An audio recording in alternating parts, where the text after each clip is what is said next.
నమస్తే. Welcome to our channel. నేను మీ పద్మావతి.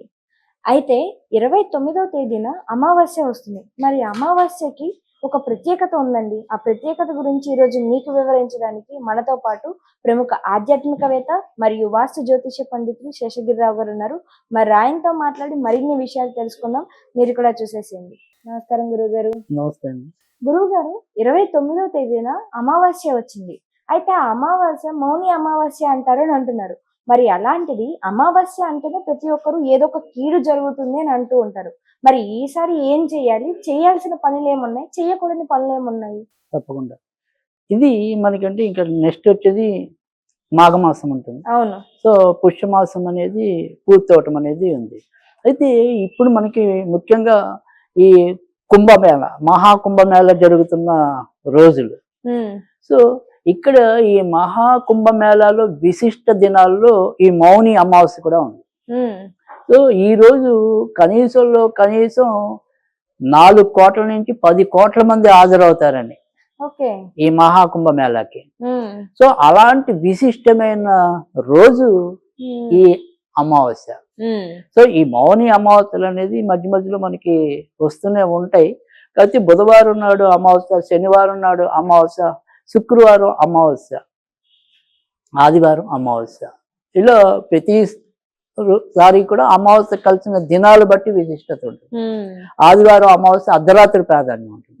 సోమవారం అమావాస్య వస్తే సోమావతి అమావాస్య అని చెప్పి వ్రతాలు చేయటం అనేది ఉంటుంది. సో మంగళవారం అమావాస్య వస్తే కనుక మనం ప్రత్యంగిరాదేవికి చేయటం అనేది ఉంటుంది. ఇలా బుధవారం అమావాస్య వచ్చినప్పుడు నారాయణుడికి చేయటం లేదా శ్రీరాముల వారికి చేయటం అనేది ఉంటుంది. గురువారం అమావాస్యకి పెద్ద విశిష్టత ఉండదు. శుక్రవారం అమావాస్య వచ్చినప్పుడు మాత్రం మళ్ళీ లక్ష్మీదేవికి ఉంటుంది.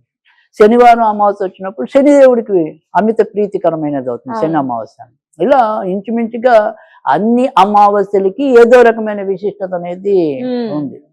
సో ముఖ్యంగా ఈ ఏదైతే మౌని అమావాస్య అనేది ఉందో, ఆ మౌని అమావాస్య అనేది మనకి ఏ రకంగా ఉపయోగపడుతుంది అంటే మన జీవితంలో ఉండే సాడ్నెస్, అంటే ఒక విషాదం అనుకోండి, దుఃఖం అనుకోండి, అది ఆ దుఃఖం ఏదైనా కావచ్చు. అంటే ఒకళ్ళకి సంతానం లేకపోవటమే దుఃఖం, ఒకళ్ళకి ధనం లేకపోవటమే దుఃఖం, ఒకళ్ళకి ఆరోగ్యం బాగుండకపోవటమే దుఃఖం. అలా జీవితంలో ఎదురయ్యే ఏ దుఃఖమైనా ఆ సాడ్నెస్ ని తొలగించడానికి ఉపయోగపడేది ఈ బుధవారంతో వచ్చిన అమావాస్య. సో అందుకనే ఈరోజు ఎవరైతే మరి అవకాశం ఉండి అలాంటి కుంభమేళాలో స్నానాలు ఆచరిస్తారో వాళ్ళకున్న జీవితంలో ఏ రకాలైన దుఃఖాలు ఉన్నా కూడా, ఏ రకాలైన పాపాలు ఉన్నా అవి తొలగించబడతాయని చెప్పి ఇవాళ అంతమంది స్నానం చేయడానికి సిద్ధమవుతున్నారు. సరే, ఇక్కడ ఆ రకంగా చేసుకునే వాళ్ళు ఎలాగైనా చేసుకుంటారు, అవకాశం ఉన్న వాళ్ళు చేసుకుంటారు. మరి అక్కడికి కుంభమేళాలకి వెళ్ళలేని వారి పరిస్థితి ఏంటి? మనం ఎంతో కొంత ఆ రకమైన పుణ్యం మనం కూడా తెచ్చుకోవాలంటే మనం ఏం చేయాలి? సో ఆ రకంగా దానికోసం ఇవాళ మనం చెప్తున్న రెమెడీ అంటే, అంత దూరం మనం ఏదైనా సరే అయ్యో నేను వెళ్ళలేకపోతున్నానే, ఎలాగా మరి ఆ రకంగా పుణ్యం నేను ఏ రకంగా తెచ్చుకోగలుగుతాను, అలా బాధపడే వాళ్ళు చాలా మంది ఉంటారు. సో అలాంటి వాళ్ళ కోసం అంటే మహాకుంభమేళ పుణ్యం రావటం కోసం మనం ఇవాళ చెప్తున్నాం ఒక రెమెడీ అనేది. సో అక్కడ వెళ్ళలేని వాళ్ళ కోసం. సో ఆ రకంగా ఏం చేయాలి అంటే కనుక, మన ఇంట్లో ఏవైతే నీళ్లు ఉంటాయో ఆ నీటిని అవకాశం ఉంటే కనుక ముందు రోజు రాత్రి, అంటే ఇప్పుడు మనం బుధవారం అమావాస్య అంటున్నాం కదా, సరే మంగళవారం నాడు కూడా ఎంతో కొంత రాత్రి నుంచి అమావాస్య ఉంది మనకి. సో మంగళవారం నాడు రాత్రి ఏం చేయాలి అంటే కనుక, ఏదైనా సరే మీ ఇంట్లో పెద్ద పాత్ర ఉంటే కనుక అందులో నీళ్లు పోసేసి ఉంచాలి. ఒకవేళ మీ ఇంట్లో కుండ ఉంటే కనుక మహాప్రసాదం, కుండలో నీళ్లు ఉంటే కనుక ఇంకా మంచిది. ఆ రోజంతా కూడా ఆ కుండలో నీళ్లు ఉంచేసి అందులో గంధం, పన్నీరు, తర్వాత చందనం అని కూడా అమ్ముతారు. గంధం పౌడరు, చందనం పౌడరు, పన్నీరు, ఈ మూడింటిని కలిపేసి ఈ రాత్రి అంతా కూడా ఉంచేయాలి. ఈ బుధవారం నాడు ఉదయం దాంతో మనం స్నానం చేయాలి. ఇది ఇక్కడ మీకు ఒక ప్రశ్న ఉదయిస్తుంది. అంటే ఇప్పుడు ఇంట్లో సపోజ్ మన ఇంట్లో 4 ఉన్నారు అనుకోండి, కుటుంబ సభ్యులు, నలుగురు కలిపి 4 పాత్రలు ఎట్టుకోవాలా, అవును 4 కొండలు ఎట్టుకోవాలా, ఇలాంటివి అందరికీ కలగటం అనేది సహజం. అయితే అందరూ అన్ని రకాలుగా అన్ని కొండలు కానీ అన్ని పాత్రలు కానీ వినియోగించుకోగల మొదటి చెంబు ఏదైతే ఉంటుందో లేదా మొదట మగ్గు ఏదైతే ఉంటుందో మొదటి చెంబు మాత్రం వాళ్ళు పోసుకుంటారు. అలా మిగతా అందరూ కూడా పోసుకుంటారు. అంతే తప్ప అందరూ అన్ని రకాలుగా వాడక్కల. ఆ రకంగా స్నానం చేసేప్పుడు ఏం చదువుకుంటే మంచి జరుగుతుంది?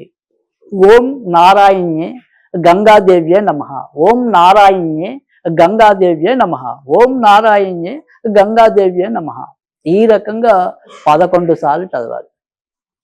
11 సార్లు చదివాక ఆ నీటిని మనం పోసుకోవాలి.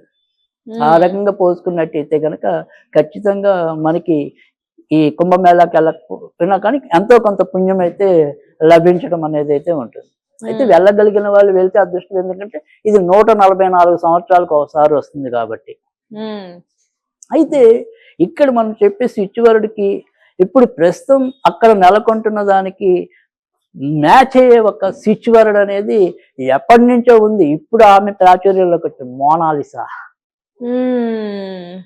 రైట్. మోనాలిసా అనేది ఒరిజినల్ గా మీరు చిత్రపటం చూసినప్పుడు ఇప్పటికీ కరెక్ట్ గా అది ఆడ స్వరూపమా మగ స్వరూపమా అనేది చాలా మందికి తెలియదు, అర్థం కూడా కాదు. బట్ మోనాలిసా అనేది ఆమె ఎప్పుడు కూడా ఒక రకమైన చిరునవ్వు అనేది ఉంటుంది. బట్ అంతర్గతంగా పరిశీలించినప్పుడు ఏదో బాధ కూడా ఉందేమో అనిపిస్తుంది. అందుకని మనం చెప్పినప్పుడు ఏంటంటే ఈ బాధ, సాడ్నెస్ అనేది తొలగి ఒక చిరునవ్వు రావడానికి ఈ మోనాలిసా అనే స్విచ్ వర్డ్ అనేది, అంటే ఇవాళ మనకి ఈమె ప్రాచుర్యంలోకి వచ్చి ఉంటుంది కానీ ఇప్పుడు టెంపరీగా. బట్ మనకున్న ఈ ఇటాలియన్ స్విచ్ వర్డ్స్ లో బాగా ఎప్పటి నుంచో ప్రాచుర్యం ఉన్నది మోనాలిసా. అక్కడ ఆమె పేరు, ఇక్కడ మనం చెప్పే స్విచ్ వర్డ్ ఒకటవడం వల్ల ఇంకా అందరికి అర్థమవుతుందని చెప్పుకోవచ్చు. మోనాలిసా అంటే ఖచ్చితంగా మనకి చిరునవ్వులు కలిగించేది. అవును. సో ఆ రకమైన జీవితంలో అందరికీ కూడా ఆ రకమైన చిరునవ్వులు కలగాలి, పోయాలి అని చెప్పే నా యొక్క కోరిక. అలాగే ఈ రోజు మీరు ఏదైనా సరే సాయంకాలం వెంకటేశ్వర స్వామి దగ్గర మనము ముద్ద కర్పూరంతో హారతి ఇస్తే మంచిది.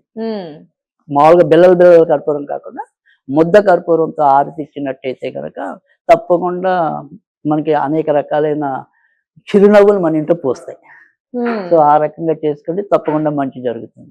నిజంగా గురుగారు చాలా చక్కగా వివరించారు. దాంతో పాటుగా కుంభమేళాలకు సంబంధించిన వెళ్ళినంత పుణ్యం వెళ్ళినంత పుణ్యం రాకపోవచ్చు, తప్పకుండా వస్తుంది. సో ఇంత చక్కటి అవకాశం అందరికీ కూడా ఇచ్చినందుకు నిజంగా ధన్యవాదాలు గురుగారు.